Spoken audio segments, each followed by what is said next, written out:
Hello, beautiful people. You're welcome to Vap Fashion's YouTube channel. My name is Eunice, and in this video, I'll be sharing with you how to make this beautiful luxury cow bubu gown with center front drape.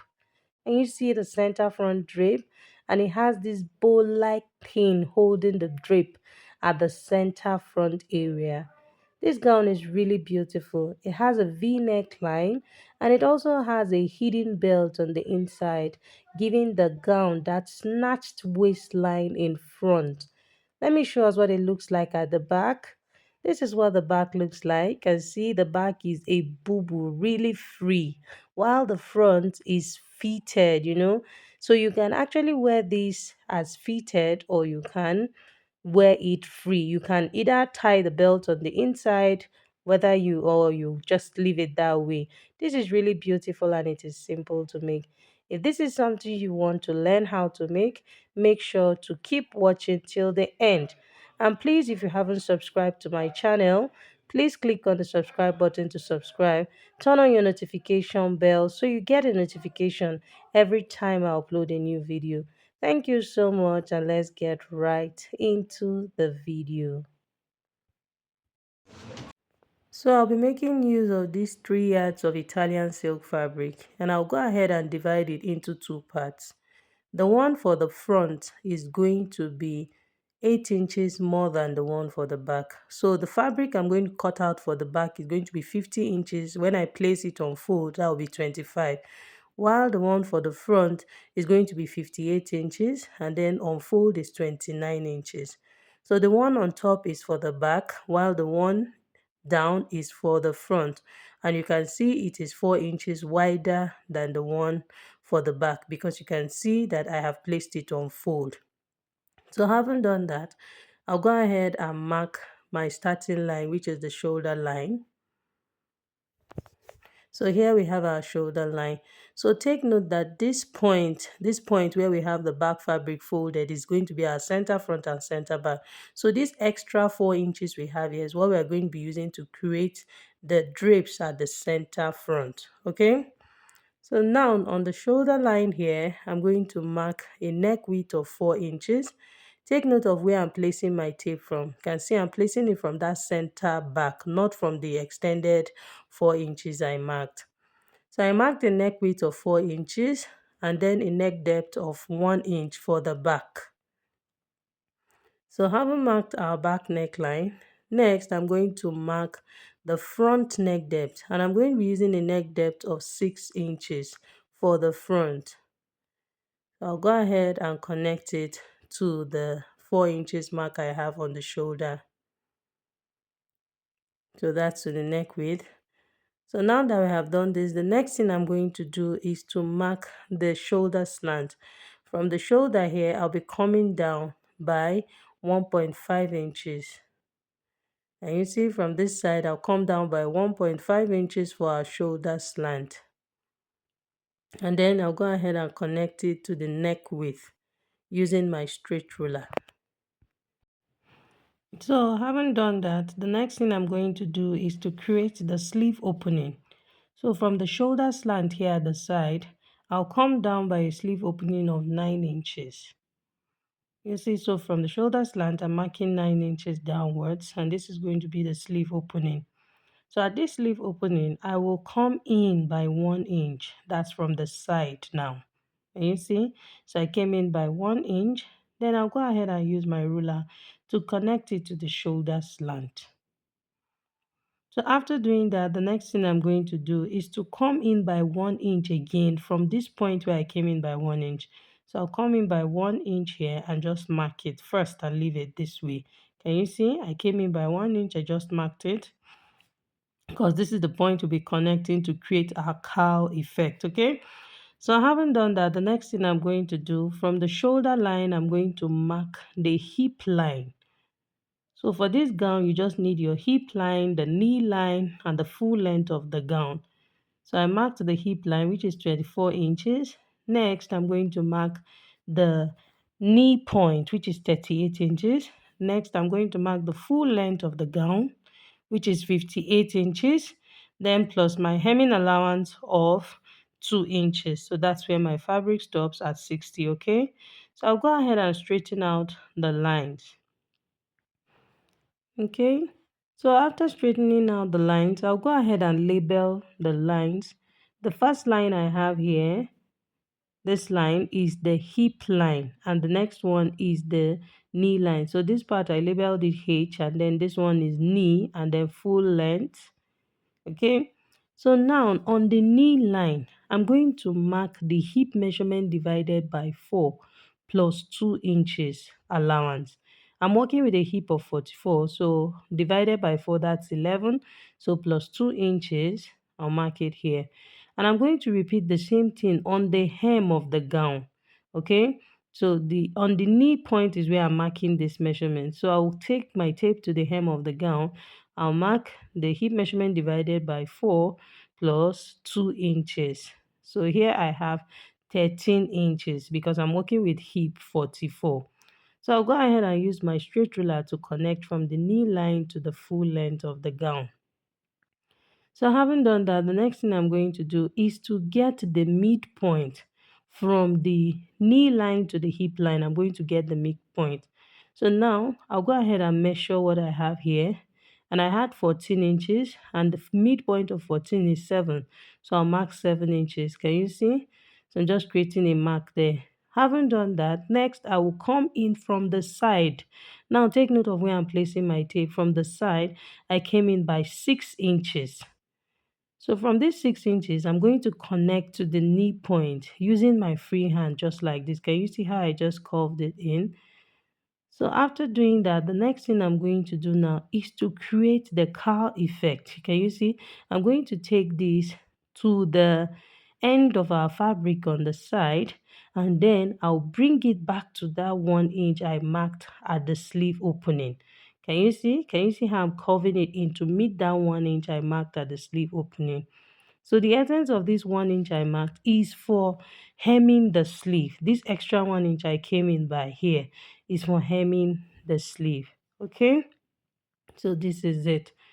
So now, next thing we're going to do is to mark the front neckline. This front neckline I have at the back, I'll transfer it to the front. Okay, so can you see lifted up my fabric and I'm indicating on the front fabric. Can you see? So I'll go ahead and connect the neckline. So I mark the neck depth of 6 inches and the neck width of 4 inches. So this is basically it. The last thing we're going to do now is to add ½ inch to the shoulder line, and this ½ inch I'm adding is for stitching the front and back shoulders together. So I added my seam allowance there. So next I'm just going to bring in my scissors and we'll cut out the back first since the back neckline is higher. So we're just going to cut the back neckline and then cut out the sides of the outfit. Can you see? So just walk with me while we cut. So I'll go ahead and cut this side. You see, I'm going to make a turn at this point so that we can cut at this point. Can you see how I cut it? And then we'll take it all the way down. So now we have our cowl bubu. So the next thing to do now is to separate the front from the back so that we can now cut the front neckline. So now this is our front. We'll go ahead and cut out the V neckline. So while cutting the front neckline, I did not touch the extra 4 inches we have there in front. So now from the shoulder, I'm going ahead to mark 14 inches. And then I'll lift up my fabric like this and then mark this 14 inches on the right side of the fabric. Then I'll open up the fabric like this. And you see? So here we have the front side of our fabric. So this is it. So I'm just going to make a mark here so that we know where we are working with, because now we want to create like a pleat at the front. And you see? So having marked this, I'm going to create a pleat. That's just to divide the part into two, pick from one side to the other. So a very simple way to do that, just measure this distance from the left to the right and then mark the midpoint, just like I've done. So I'm going to pleat from one side, that's from the left to the right, okay, from the left to the middle, and then from the right to the middle as well. That's to that center front. Okay, so having done that, this is what we have. So I'm just going to use my pin to secure this point. This is the point where we're going to have our drape. Okay, so you can see our neckline now. Can you see the V neckline? I haven't folded it into two. You can see the V neckline has come out. So I'm just going to use my pins to secure this, and then we'll go ahead and cut the neckline out. So now you can see I'm cutting out the excess fabric I have here at the neck area. So now that we have done this, I'll take this to my sewing machine and then stitch this down. Stitch the pleat down on the neckline so that it's not fraying, okay? So I'll stitch it down this way. I'll do the same thing this way. So we'll have our pleat intact. And then here I have cut out a facing. Can you see our facing? I'll be using the facing to turn the neckline. And I also cut out this square fabric that we're going to be using to create the bow effect at the center front that will cover the drape. So I'll go stitch them together and come back. So as you can see, I've stitched the facing to the neckline in front, and this is it. And I also went ahead to notch it. So now this is our center front, the part we're going to create our drape. And you see, it's a pleat, but we're going to be creating a gathering effect here. And this bow effect, what I did was to just cut out a small fabric. The width of the fabric is 3.5 inches, and then the length of the fabric is 3 inches. So I just stitched it four corners and then turned it out through a small hole. So the next thing I'm going ahead to do now is to create the gathering effect that we're going to have in front. And to create that gathering effect, you're going to need a needle threaded, okay? You're going to thread your needle so that you can use it to tack this area, just to gather it together. So here I have my needle, and you see, so I went ahead to pass the needle from the part. This is the part where I have my pleat, just from exactly the pleat, that extra. Okay. So just pleat it just to give you that gathering effect. If you pleat it, it will not, if you pleat it, it will not come out as, it will not give that fullness you want around there. Compared, that's the gathers effect gives more fullness compared to the pleats. That's just what I'm trying to say. Okay, so you want to tack it really well. So here, this is it. So what I did was to just pick from one side of the extra fabric to the other. And please take note that I'm doing this on the right side of the fabric. So please make sure to tack it very well. So here we are. Can you see? So after tacking, I'll go ahead and just cut out my excess thread, and then this is what we have. So you can see the gathering is exactly at that 14 inches I marked. I'll stitch them together. So now this is the fabric we're going to use to cover it up. So just in case you want to know the length and the width of the fabric, like I said, I cut 3 inches in length, and then in width is 3.5, and I had to turn it out. So this part I stitched it round and left a small hole that I turned it out from. So I'm going to place it here on top of the center front where I've created my gathers. So I'll place it and cover up that tack I did there. I hope we understand. So you need to cover it up. You don't want to leave it that way. So as you can see, I'm going ahead to pin the points that I'll be stitching. So I'm just going to run a stitch on both sides this way. Okay, so you can see what our front already looks like. So this is it. So you want to make sure that you pin it well so that you can run a stitch on the machine when you have done that. So the next thing I'm going to do now is to stitch my belt. Remember, this outfit has a hidden belt inside. So I cut this hidden belt from that excess we cut at the down part of our gown. That's the from the cowl shape. So I just used it to cut the excess to cut the belt. That means I used the excess fabric or the leftover fabric to cut the belt. So now from the shoulder, I'm going to mark 14 inches downwards, which is the point where I already have my gathers. So this is me just going ahead to confirm it. So this is 14 inches. I'll mark it towards the right and mark towards the left also. So having marked it, so from the center front now, we have our center front. So I'll mark 7 inches to the left and 7 inches to the right. These are the points where I'm going to place our belt. So I've already stitched the belt. So the part where I turned out the belt from, I'm just going to tuck it in by half of an inch. You don't want to leave it hanging that way, okay? So just tuck it in by half of an inch and then pin it. So I'll go ahead and stitch the belt down. I'll be stitching on both sides. So what I will do on the left, I will repeat on the right. So you want to make sure that this belt, you place it centralized. You don't want to finish placing one up and then one will be down.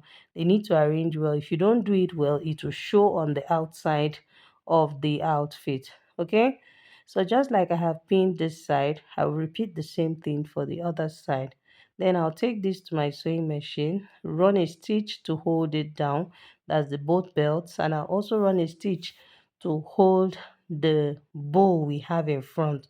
I'm referring to that piece of fabric as a bow because more like a band holding the drape at the center front down, okay?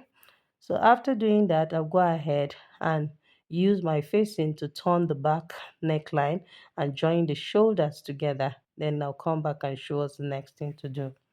So as you can see, I have stitched the bow in front and I've also stitched my belt. Can you see? And I've also gone ahead to join the shoulders. You can see I've turned the facing and I've joined the shoulders and I've also gone ahead to weave it. So it's looking all neat. So now the next thing I'm going to do is to hem the sleeve opening. You can see that extra 1 inch we left that we came in by at the sleeve opening. So this is for our hemming allowance.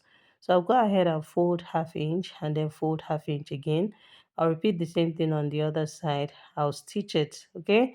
So after stitching it, I'm going to place the fabric like this, right side facing right side, and I'm going to stitch on 1 inch from the sleeve opening down to the hem of the gown. I'll repeat the same thing on the other side and then hem the down part and then show us the final outcome. So here, as you can see, I've hemmed the sleeve opening and I've also stitched the sides. So before stitching the sides, what I did was to hem the down part. You know, our front and our back are not the same. Okay, the front is wider than the back. So I will advise you to hem the down part first before stitching. So I hemmed the down part and then went ahead to stitch. I've also pressed my facing. I've kept my facing stable by using my hemming gum to iron the front facing. That's I placed the hemming gum in between the front facing and the main fabric, okay, and then I pressed it. So this is to keep it down, and that's exactly what I'm repeating for the front. You don't want to leave your facing just hanging, okay? So just place your hemming gum in between the fabric and the facing and then iron it, press it with your steam iron. This will keep it intact. So right now our gown is ready. I'm just going to give this a very nice press and then wear it on the mannequin so that we can see the final outcome. All right, so here is our bubu gown with center front drape. You will agree with me that making of this gown is very, very simple. Even as a beginner, you can make this gown. This is beautiful. This is pure luxury. It's not every time you must have to bead your clothes. This is neat and very beautiful. You can see how it turned out. Our neckline is sitting pretty. The bow is sitting well. And I went ahead to tie the belt on the inside, so you can see that's where we have that snatched waistline in front. So this is our belt. Can you see how I tied it here? And it came out so beautiful. Okay, so you can decide whether to tie the belt or just leave it if you want it free. If you want it free, you don't need to tie it, but if you want it fitted in front, you go ahead and tie it. So that's why you don't need to make the belt too long so that it doesn't come down too long and then it's showing on the outside when you don't tie it. I hope you understand that. So we have come to the end of this video and I hope you learned something from this video. If you did, please make sure to like this video, share this video, leave a nice comment and do